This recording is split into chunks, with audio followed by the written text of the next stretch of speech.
While Jesus was dwelling on earth, he was both man and God simultaneously. What's the biblical basis for this? So Matthew 22, 42 to 45 is a good example. It tells us that Jesus was both the son of David, being the biological descendant of David, so directly in his lineage, in his family tree, and also the Lord of David, i.e., the God of David. So Jesus was both the son of David, a man, and the Lord of David, which is God.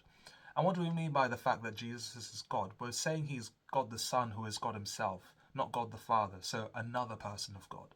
John 1:1 tells us that there was a person called the Word who was God.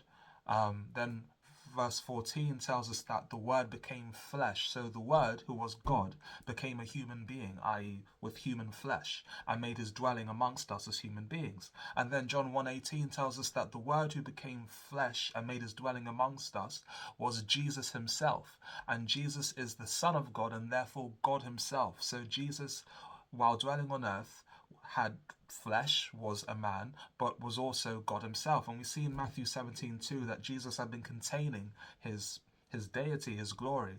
And for a brief moment, he gave us a glimpse into that glory with the transfiguration. And we know that Jesus claimed to be the Messiah in scriptures like John 10:36, Mark 14:61 to 62 in front of Caiaphas, to the Samaritan woman in John 4:25 to 26. And then scriptures like Romans 9:5 tell us that the Messiah is God. So if according to the Bible, Jesus is the Messiah and the Messiah is God, Jesus is therefore God.